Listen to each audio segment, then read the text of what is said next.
Assalamualaikum warahmatullahi wabarakatuh. Perkenalkan, saya Nofamiansa. Di sini saya dari sekolah SMA Muhammad 18 Jakarta ingin menceritakan dongeng cerita rakyat bertemakan Malin Kundang.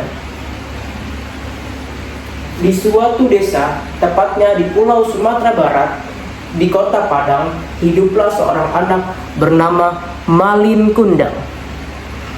Malin Kundang ini berusia 7 tahun.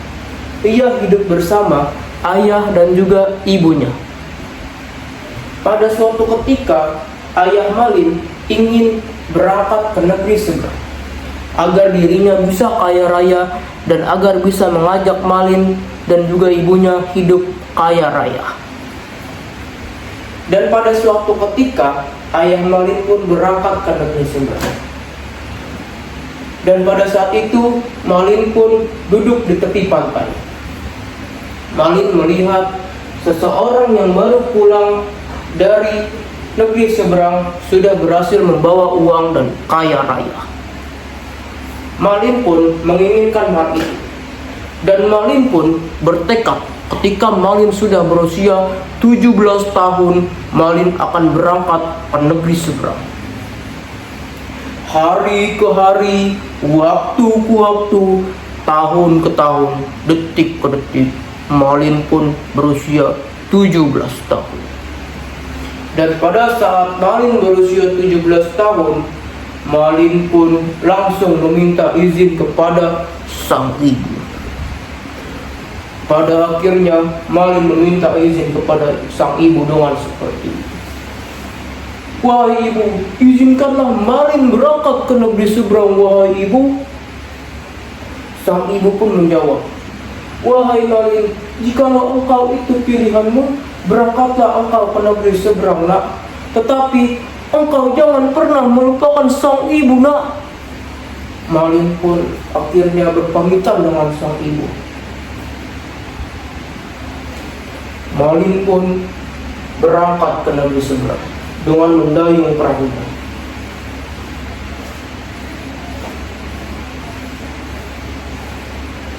Dan Malin pun sampai di negeri seberang.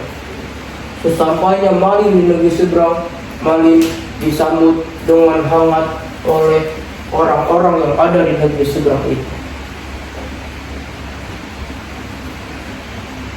Dan orang-orang itu seraya berkata, hei Malin, bagaimana kabarmu? Aku dulu melihatmu, engkau masih kecil, masih umur 7 tahun engkau. Dulu engkau sering sekali digendong-gendong oleh ayahmu. Akhirnya setelah penantian lama, aku bertemu denganmu ketika dewasa. Mari berjuang sama-sama denganku. Dan Malin pun menerima tawaran itu. Baik Pak, kami akan berjuang bersama-sama dengan Bapak. Dan suatu ketika, Malin pun mendadak kaya raya. Dikarenakan Malin menikah dan meminang sang wanita. Malin pun langsung menyombongkan diri. Aku sudah kaya sekarang. Engkau bukan siapa-siapa lagi, wahai sang ibu. Dan pada suatu ketika, sang Malin pun tiba ke rumah untuk melihat suatu desa di sana dan sekaligus untuk memperkenalkan sang istri. Dan pada suatu ketika, tetangga pun melihat Malin. Langsung tetangga itu lari terburu-buru mengejar Malin untuk memberikan kabar itu kepada sang ibu. Ibu Malin, anakku pulang. Ibu Malin pun langsung tersenyum dengan haru. Alhamdulillah, akhirnya anakku Malin pulang setelah penantian lama. Ibu Malin pun langsung tersenyum. Dan sesampainya Malin di pesisir pantai tempat ia lahir, Malin pun langsung melihat sang ibu. Dan seraya seorang istri berkata kepada Malin, hei Malin, siapa lelaki tua kotor itu? Malin pun langsung menjawab, aku tidak kenal dengan wanita kotor itu. Aku tidak kenal dengan dirinya. Dan pada saat itu Malin pun dengan tegas langsung mendorong sang ibu. Hei, siapa engkau? Aku tidak kenal dengan engkau. Kenapa engkau memanggil nama-namaku? Aku tidak kenal dengan engkau. Sang ibu pun langsung menangis bersimpuh di hadapan Malin. Hei Malin, aku adalah ibumu, seorang ibu yang melahirkanmu, Malin. Malin pun langsung menjawab, hei, aku tidak kenal dengan kamu. Siapa kamu? Pergi dari hadapanku. Malin pun langsung berkata itu dengan tegas. Ibunya pun menangis. Ya Allah, kenapa aku jadi seperti ini? Aku tidak pernah mendidiknya dengan seperti ini, ya Allah. Aku tidak pernah mendidiknya dengan seperti ini. Tolong ya Allah, kutukanlah dia menjadi batu ya Allah.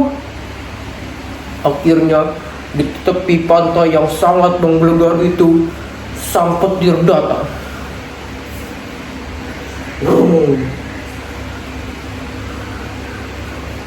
Tiba-tiba sang Malin badannya langsung terbujur lagi. Sang Malin pun terkaget. Ini ada apa? Ini ada apa? Ada apa ini? Ada apa denganku? Sang Malin pun merasa badannya kaku dan Malin pun terjatuh langsung. Malin pun tersujud.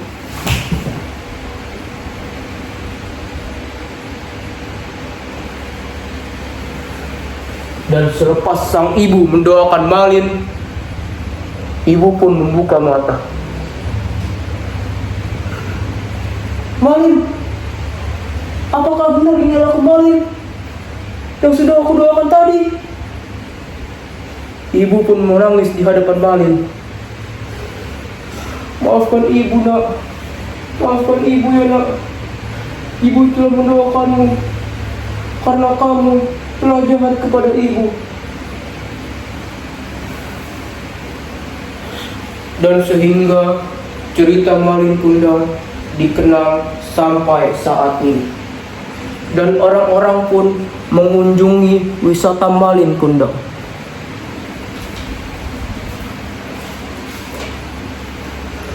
Dan ini adalah cerita Malin Kundang.